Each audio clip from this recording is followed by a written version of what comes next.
Él está conmigo. Más Jehová está conmigo como poderoso gigante. Buenos días. Vamos a comentar este pasaje pasado y considerando el versículo del apóstol San Pablo. Cuando el apóstol San Pablo inició su ministerio, junto con Bernabé, habían estado en la iglesia orando y ayunando. Y fue el Espíritu Santo quien los llamó y los apartó para enviarlos a predicar el Evangelio. En su primera incursión, ellos viajaron hacia Chipre y en Chipre se encontraron con una tremenda oposición. Una oportunidad, pero también una oposición.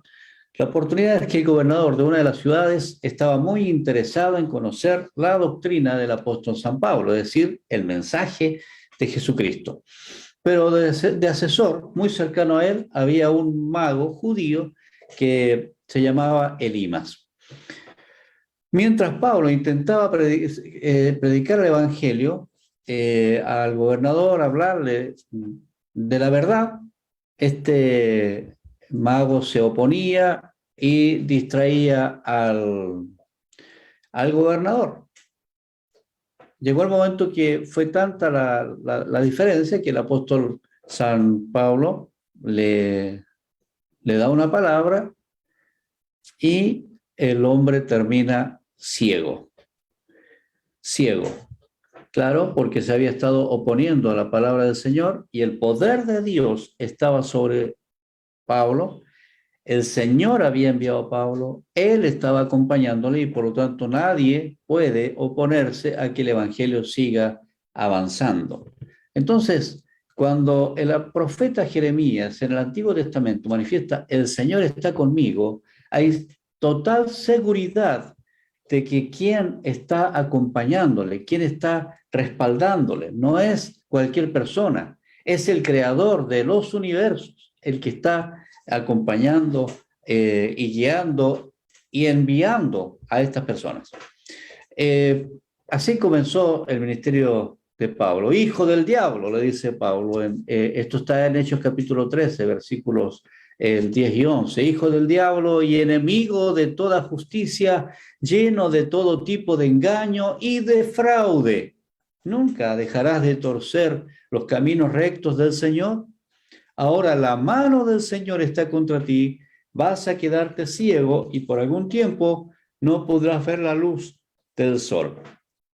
También en este pasaje nosotros vemos la diferencia entre un Pablo y un Bernabé y Juan, que también les acompañaba, lleno del poder del Espíritu Santo y lleno de visión, en comparación con un hombre que completamente lleno de sus propias intenciones y malas intenciones, él está completamente ciego. Claro, porque un hombre y una mujer de Dios que están aferrados a la verdad de Dios y están dispuestos a obedecer a Dios a cualquier precio, sin duda son personas que tienen visión, que saben a dónde van, que tienen propósito, que tienen un destino definido y que van tras ese propósito y nada ni nadie los puede detener.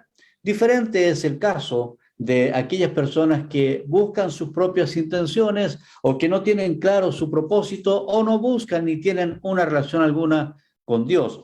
O también aquellos que creen tener una muy buena relación con Dios, pero en realidad no lo es tanto. El apóstol San Pablo, de hecho, fue un enemigo de Dios, de Jesús, cuando él manifiesta claramente su persecución a los judíos. Pero Jesús viene a su encuentro, le habla directamente, le dice, Pablo, estás por el camino equivocado, dura cosa te es dar cosas contra el aguijón.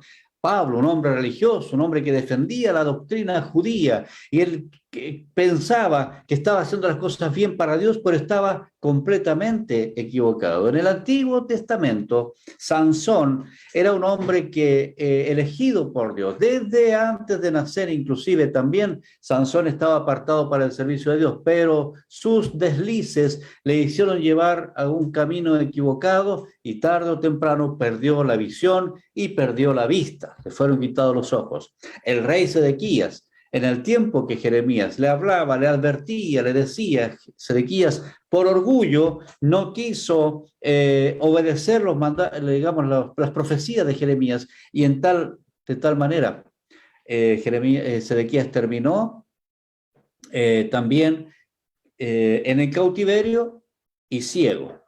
¿Por qué? Un hombre de Dios es un hombre que tiene y conserva la visión, un hombre que no busca el centro de la voluntad de Dios, sin duda en algún momento ha de quedar ciego o vive en su propia ceguera.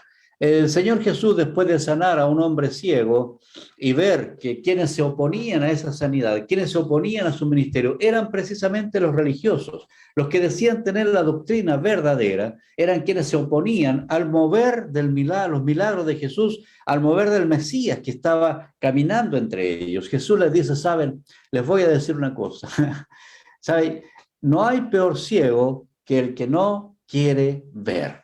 Claro, porque más difícil es hacer entender a una persona que está ciega por cuando cree que está viendo. Así es, así es. Entonces, cuando vamos a la presencia de Dios y cuando sabemos que estamos en Él, tenemos que tener una obediencia completa. Esa obediencia completa genera una visión en nosotros y nos da un destino, un propósito por el cual nosotros podemos caminar y avanzar. Cuando no buscamos aquello y cuando creemos sabérnoslas todas, entonces tenemos un grave problema de ceguera espiritual. Quienes aman a Dios tienen una visión. Tienen clara una visión para sus vidas, pero quienes interfieren a esa visión también perderán su vista. ¿Qué podemos descubrir en estos pasajes? ¿Hay algún pecado que podamos descubrir que debiéramos confesar? El pecado, sin duda, de creernos saber todo y creer que vemos. Es decir, en pocas palabras, no querer ver con la visión que Dios nos otorga. ¿Hay alguna promesa? Claro, encontramos aquí la promesa de protección y respaldo divino para nuestras vidas. Y Dios también nos entrega a través de este pasaje un mandato maravilloso. La obediencia completa a Dios nos da el respaldo para proclamar su palabra. Entonces debemos obedecer, no en parte, no en áreas, todo completo, obediencia completa, obediencia perfecta a Dios. Entonces, para este día, Dios me ha dado una visión. Dios me ha dado una visión. A diferencia de Pablo, Elimas quedó ciego. Pablo siguió su ministerio. El gobernador a quien Pablo le estaba hablando se convirtió y creyó plenamente en las palabras de Pablo. Es decir, nadie puede oponerse cuando estás en la visión que Dios te ha dado. Vamos a orar al Señor. Señor, muchas gracias porque tú nos das visión. Y cuando creemos tenerla y no la tenemos, nos entregas una visión en ti, Padre Celestial. Gracias porque cada persona que te ama y que te sirve se constituye en un discípulo tuyo. Y un discípulo, Señor, con visión como Pablo, es un discípulo que tiene un respaldo de poder y de autoridad.